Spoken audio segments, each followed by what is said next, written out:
सर्वोत्तममहर्भवति सर्वस्याप्यै सर्वस्य सर्वमेव तेन आप्नोति सर्वं यन्त्रं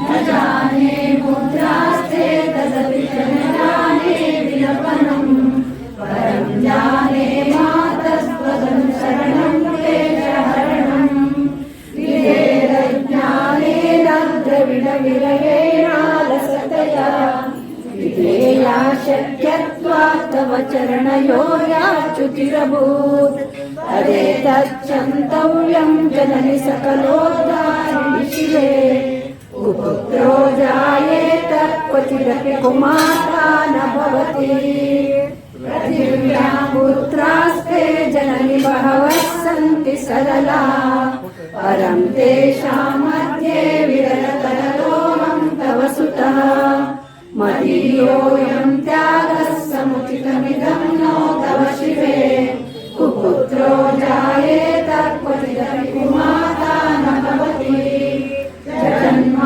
जगन्मातर्मातस्तव चरणसेवा न रचिता न मादत्तं देवी द्रविणमपि भूयस्तव मया तथापि त्वं स्नेहं मयि निरुपमं यत्र पुरुषे कुपुत्रो जायेत क्वचिदपि कुमाता न भवति परित्यक्त्वा देवा विविधविधसेवा कुलतया मया पञ्चाशीतेरधिकमपनीते वयसि इदानीं चेन्मातस्तव यदि कृपा नापि भविता निरालम्बोलम्बोदरजनयं शरणं स्वपाको जल्पाको भवति मधुपाकोपमगिरा निरालङ्को रङ्को विहरति किरङ्को निहरति समाकर्णे कर्णे विशति मनुवर्णे परमिदं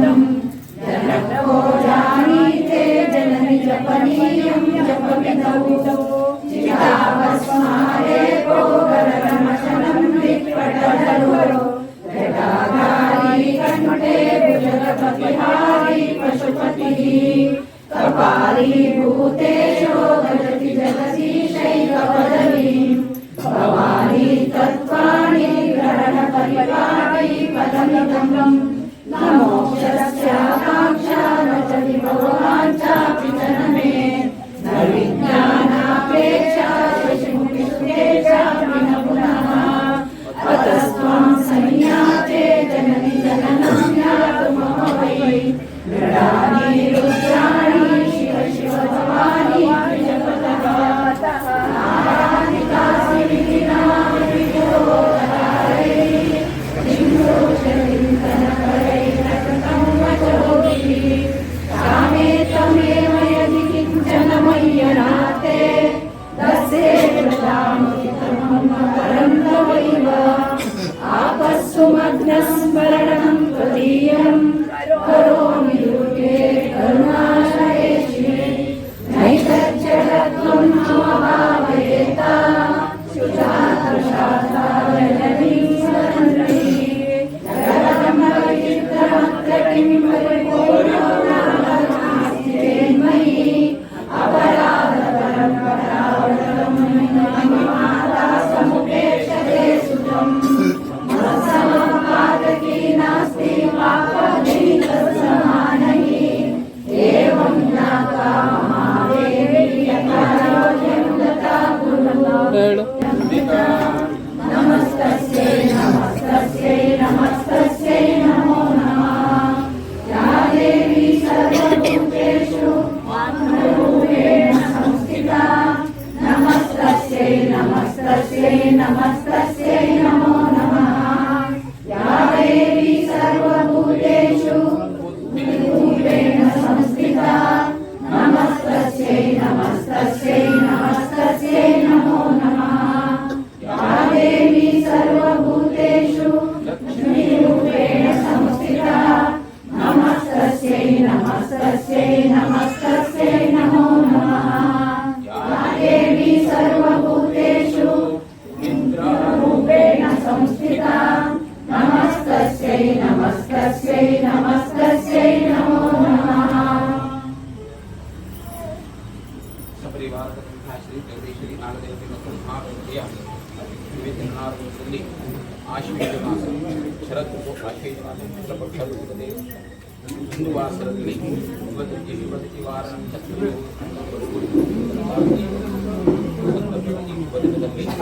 ಮಹಾರಾಜಿಯ ನವರಾತ್ರಿ ಉತ್ಸವ ಹೇಳತಕ್ಕಂಥದ್ದು ಪ್ರಾರಂಭವಾಗಿದ್ದು ಇವತ್ತಿನ ಬೆಳಗಿನ ಭವಿಷ್ಯ ಪಾರಾಯಣ ಜೊತೆಗೆ ಸಾಯಂಕಾಲದ ಮತ್ತು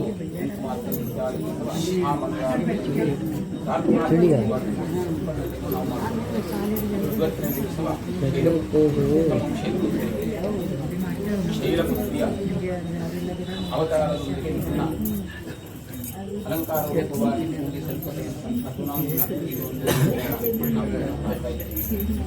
ಹಾಗಾಗಿ ನಾವು ಮಾಡ್ಕೊಂಡು ಬಂದಿರತಕ್ಕಂಥ ಆರಾಧನಾ ಮಹೋತ್ಸವವನ್ನು ನಾವು ಮಾಡ್ಕೊಂಡು ಹೀಗೆ ನಿನ್ನನ್ನು ಆರಾಧಿಸಲ್ಪಟ್ಟಿತೋ ಈ ಒಂದು ಆರಾಧನೆಯಿಂದ ದೀಪ ಹೇಗೆ ಉರಿದರೆ ಯಾವ ರೀತಿಯಾಗಿರತಕ್ಕಂತಹ ಬೆಳಕು ಇರತಕ್ಕಂತಹದ್ದು ಪ್ರಾರಂಭವಾಗ್ತದೆಯೋ ನಮ್ಮ ದೇಹದಲ್ಲಿರತಕ್ಕಂತಹ ಆತ್ಮದಲ್ಲಿರತಕ್ಕಂತಹ ಯಾವ ಕಲ್ಮಶ ಹೇಳ್ತಕ್ಕಂಥದ್ದು ದುಷ್ಟಭಾವಗಳಿದ್ದಾವೋ ಅದೆಲ್ಲ ದೂರೀಕೃತವಾಗುವುದರ ಮೂಲಕವಾಗಿ ಈ ದೀಪ ಪ್ರಜ್ವಲನೆಯಿಂದ ಹೇಗೆ ಬೆಳಕನ್ನು ಕಾಣ್ತಾ ಇದೆಯೋ ಆ ರೀತಿಯಲ್ಲಿ ನಮ್ಮ ಮುಂದಿನ ಜೀವನ ಹೇಳ್ತಕ್ಕಂಥದ್ದು ಹಸನಾದಂತಹ ಜೀವನದಲ್ಲಿ ಉದ್ದೀಪ ಸುಜಾತವೇದೋ ಆ ದೀಪ ಹೇಗೆ ಉರಿತಿದೆಯೋ ಆ ರೀತಿಯಲ್ಲಿ ನಮ್ಮ ಜೀವನ ಹೇಳ್ತಕ್ಕಂಥದ್ದು ಸಾಗುವಂತಾಗಲಿ.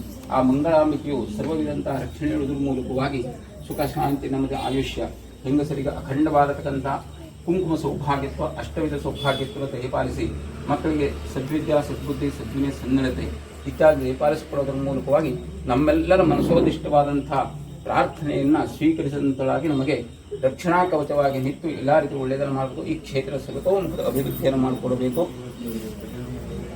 ಇವತ್ತು ವಿಶೇಷವಾಗಿ ನಮ್ಮ ಇದರೊಳಗೆ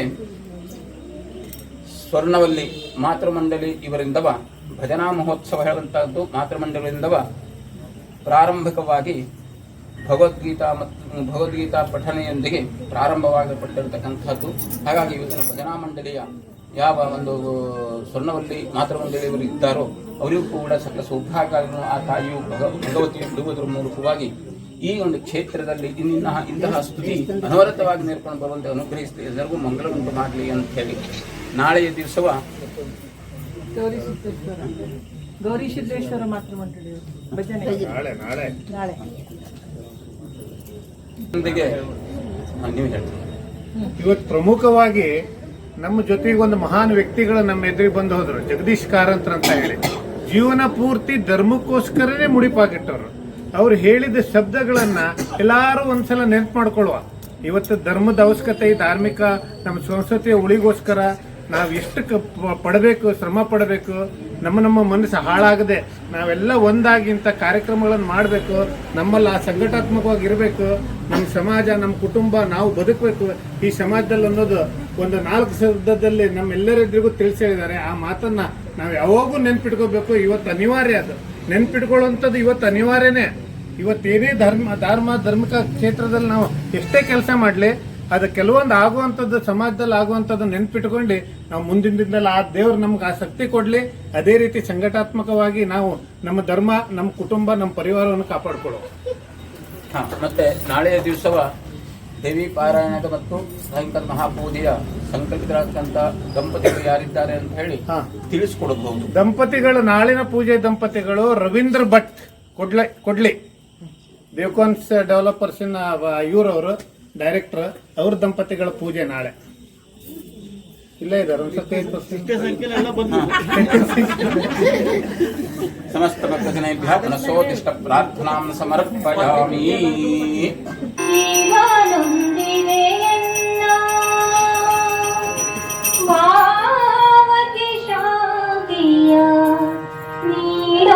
ಶಂಕರ ಮಹದೇವಾದಯ ವಾರದೆ ಪಾದ ಸೇರಿ ನಿನ್ನ ಬೇಡಿದೆ. ಮಹದೇವಾದಯ ವಾರದೆ ಪಾದ ಸೇರಿ ನಿನ್ನ ಬೇಡಿದೆ ಮಹಾದೇವಾದಯ ಪಾರದೆ ಪಾದ ಸೇರಿ ನಿನ್ನ ಬೇಡಿದೆ ಮಹಾದೇವಾದಯ ಪಾರದೆ ಪಾದ ಸೇರಿ ನಿನ್ನ ಬೇಡಿದೆ ಪಾದ ಸೇರಿ ನಿನ್ನ ಬೇಡಿದೆ ಸಾವು ನೋವುಗಳಿಂದ ಜೀವನೊಂದಿದೆ ಎನ್ನ ಸಾವು ನೋವುಗಳಿಂದ ಜೀವನೊಂದಿದೆ ಎನ್ನ ಭಾಗ್ಯ ಶಾಂತಿಯ ನೀಡೋ ಶಂಕರ ಮಹಾದೇವಾದಯ ಪಾರದೆ ಪಾದ ಸೇರಿ ನಿನ್ನ ಬೇಡಿದೆ ಪಾದ ಸೇರಿ ನಿನ್ನ ಬೇಡಿದೆ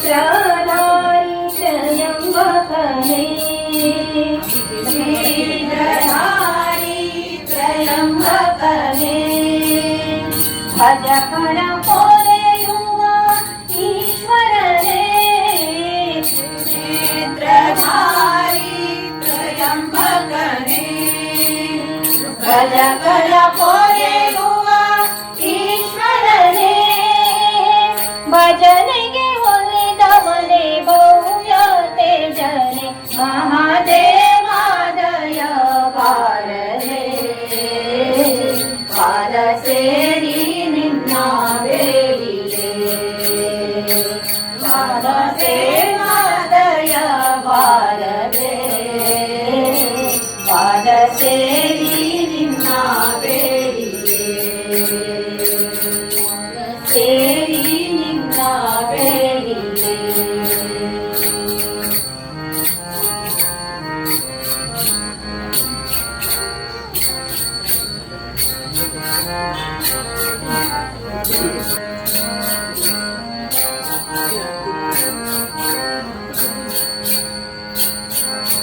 ಭಸ್ಮನೆ ಪಿತನೆ ಕಾತ್ಯಾಯಿನಿಯ ಸೇವೆ ಕೈಗೊಂಬನೆ ಮೃತ್ಯುಂಜಯನೆ ಭಸ್ಮನೆ ಪಿತನೆ ಕಾತ್ಯಾಯಿನಿಯ ಸೇವೆ ಕೈಗೊಂಬನೆ ಮೃತ್ಯುಂಜಯನೆ ಭಸ್ಮನೆ ಪಿತನೆ ಕಾತ್ಯಾಯನಿಯ ಸೇವೆ ಕೈಗೊಂಬನೆ ನಿತ್ಯ ತಪ್ಪನೆ ನಿನ್ನ ಪಾದ ಕೊಂದಿದೆ ಮಹಾದೇವಾದಯ ಪಾರದೆ ಪಾದ ಸೇರಿ ನಿನ್ನ ಬೇಡಿದೆ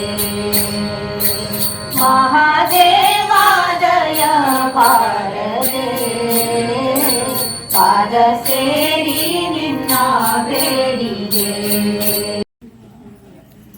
ತಾಯಿಯ ಸನ್ನಿಧಿಯಲ್ಲಿ ನಮ್ಮ ಭಕ್ತಿಯ ಆರಾಧನೆಯನ್ನ ಮಾಡುವ ಸುಸಂದರ್ಭದಲ್ಲಿ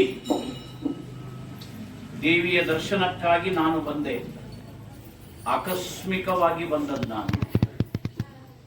ನಿಮ್ಮ ಭಕ್ತಿ ಭಾವಗಳ ಪ್ರದರ್ಶನಗಳ ಸಂದರ್ಭದಲ್ಲಿ ಮಧ್ಯ ಅನಾವಶ್ಯಕವಾಗಿ ನಿಮ್ಮ ಸಮಯವನ್ನು ನಾನು ತಗೊಂಡೆ. ಆದರೂ ಕೃಷ್ಣ ಎಸಡೆಯವರ ಅಭಿಮಾನದ ಹಿನ್ನೆಲೆಯಲ್ಲಿ ಈ ಸಂದರ್ಭದಲ್ಲಿ ಬಂದದ್ದಕ್ಕೆ ನನ್ನ ಭಾವನೆಯನ್ನ ಹಂಚಿಕೊಳ್ಳುವ ಪ್ರಯತ್ನವನ್ನಷ್ಟೇ ನಾನು ಮಾಡ್ತೇನೆ.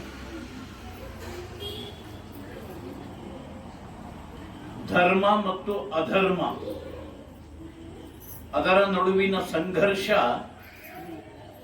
ಭಾರತ ಹುಟ್ಟಿದಾಗಿನಿಂದಲೂ ಇದೆ. ಭಾರತ ಒಂದು ಪ್ರಾಚೀನ ರಾಷ್ಟ್ರ.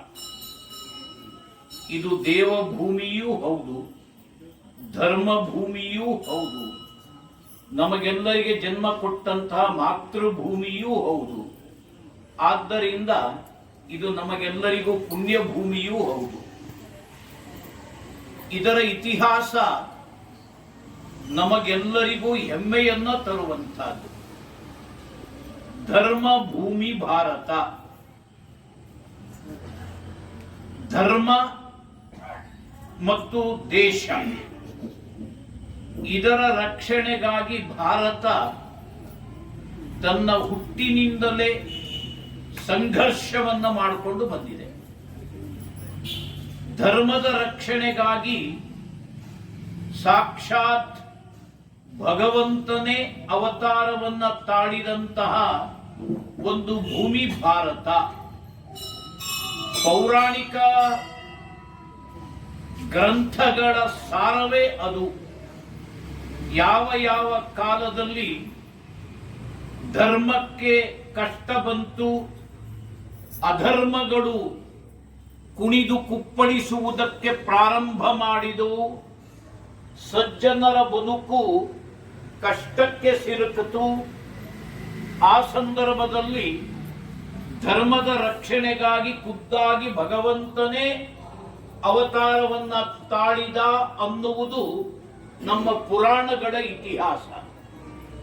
ಅದರಲ್ಲಂತೂ ನವರಾತ್ರಿಯ ಸಂದರ್ಭದಲ್ಲಿ ಧರ್ಮದ ರಕ್ಷಣೆಗಾಗಿ ಸಾಕ್ಷಾತ್ ಖಡ್ಗವನ್ನ ಹಿಡಿದು ತ್ರಿಶೂಲವನ್ನ ಹಿಡಿದು ದುಷ್ಟ ಶಕ್ತಿಗಳನ್ನ ಸಂಹಾರ ಮಾಡಿದಂತಹ ಸಂದೇಶವೇ ನಮ್ಮ ಪುರಾಣದ, ನಮ್ಮ ಧಾರ್ಮಿಕ ಗ್ರಂಥಗಳದ್ದು.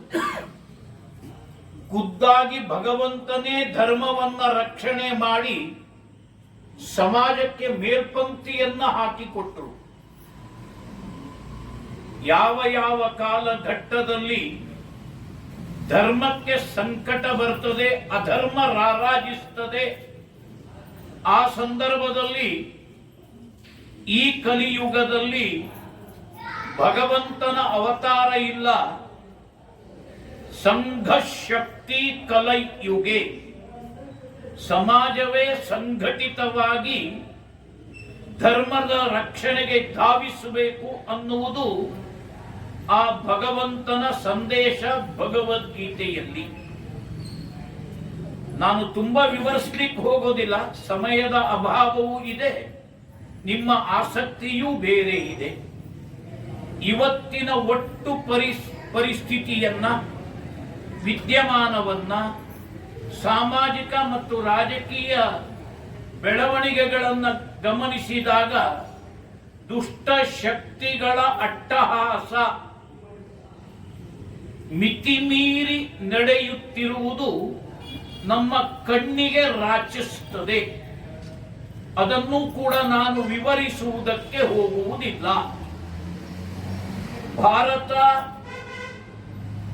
ಭಾರತವಾಗಿ ಉಳಿಬಾರದು.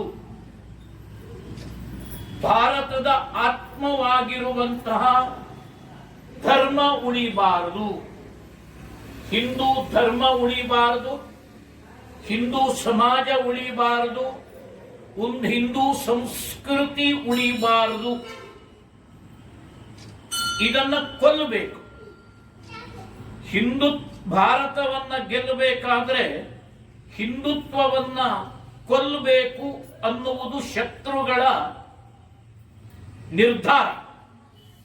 ಆ ನಿರ್ಧಾರಕ್ಕೆ ಪೂರಕವಾಗಿ ಜಗತ್ತಿನ ಅನೇಕ ಶಕ್ತಿಗಳು ಹಿಂದುತ್ವವನ್ನ ಟಾರ್ಗೆಟ್ ಮಾಡಿ ಹಿಂದುತ್ವವನ್ನ ಕೊಲ್ಲುವುದರ ಮೂಲಕ ಭಾರತದ ಆತ್ಮವಾದ ಧರ್ಮವನ್ನ ಕೊಲ್ಲುವುದರ ಮೂಲಕ ಭಾರತವನ್ನ ಗೆಲ್ಲುವಂತಹ ದುಷ್ಟ ಪ್ರಯತ್ನವನ್ನ ಮಾಡ್ತಾ ಇರುವುದು ನಮ್ಮ ಗಮನಕ್ಕೆ ಬರ್ತಾ ಇದೆ. ಈ ಕಾಲಘಟ್ಟದಲ್ಲಿ ಧರ್ಮದ ರಕ್ಷಣೆಗೆ ಪ್ರತಿಯೊಬ್ಬ ದೇಶಾಭಿಮಾನಿಯು, ಈ ಧರ್ಮದ ರಕ್ಷಣೆಗೆ ಪ್ರತಿಯೊಬ್ಬ ಹಿಂದುವು ದಿಟ್ಟ ನಿರ್ಧಾರಕ್ಕೆ ಬಂದು ಕಾರ್ಯೋನ್ಮುಖನಾಗಬೇಕು. ಭಾರತದ ನಾಶಕ್ಕೆ ಟೊಂಕ ಕಟ್ಟಿ ನಿಂತಿರುವಂತ ಶತ್ರುಗಳು ಒಬ್ಬೊಬ್ಬನೂ ಸೈನಿಕನಾಗಿ ನಮ್ಮ ಧರ್ಮದ ವಿರುದ್ಧ, ನಮ್ಮ ದೇಶದ ವಿರುದ್ಧ, ನಮ್ಮ ಸಮಾಜದ ವಿರುದ್ಧ ಕತ್ತಿಯನ್ನ ಹಿರಿದಿರುವುದು ಕಣ್ಣಿಗೆ ಕಾಣಿಸ್ತಾ ಇದೆ. ಇದು ಕೈಕಟ್ಟಿ ಕುಳಿತುಕೊಳ್ಳುವಂತಹ ಸಂದರ್ಭ ಅಲ್ಲ ಅನ್ನುವುದನ್ನ ಈ ಜಾಗೃತ ಸಮಾಜ ಅರ್ಥ ಮಾಡ್ಕೊಳ್ಬೇಕು. ನಾವು ಧರ್ಮನಿಷ್ಠರು, ನಾವು ಧರ್ಮ ಬೀರುಗಳು ಸತ್ಯ, ಆದರೆ ನಮ್ಮ ಸಜ್ಜನಿಕೆಯ ದುರುಪಯೋಗ, ನಮ್ಮ ಸಂಭಾವಿತತನದ ದುರುಪಯೋಗ ಇವತ್ತು ಮಿತಿ ಮೀರಿ ನಡೀತಾ ಇದೆ. ಅದನ್ನ ನಾನು ಬಹಳ ವಿವರಿಸುವುದಕ್ಕೆ ಹೋಗುವುದಿಲ್ಲ. 5 ತರದ ಯುದ್ಧ, 5 ರಣರಂಗಗಳು, ಅವುಗಳ ಎಲ್ಲದರ ಉದ್ದೇಶ ಭಾರತದ ನಾಶ. ಹಿಂದುತ್ವವನ್ನ ಗುರಿಯಾಗಿಟ್ಟುಕೊಂಡು ನಡೆದಿರುವ ಆಕ್ರಮಣ, ಅದು ಲವ್ ಜೇಹಾದ್ ಹೆಸರಿನಲ್ಲಿ ಇರಬಹುದು, ಲ್ಯಾಂಡ್ ಜೇಹಾದ್ ಹೆಸರಿನಲ್ಲಿ ಇರಬಹುದು, ಡೆಮೋಗ್ರಫಿಕಲ್ ಪಾಪ್ಯುಲೇಷನ್ ಜೇಹಾದಿನ ಹೆಸರಿನಲ್ಲಿ ಇರಬಹುದು, ಅಥವಾ ಅಕ್ರಮ ಚಟುವಟಿಕೆಗಳ ಮೂಲಕ ಅಸ್ಥಿರತೆಯನ್ನ ನಿರ್ಮಾಣ ಮಾಡುವಂತ ಪ್ರಯತ್ನಗಳಿರಬಹುದು.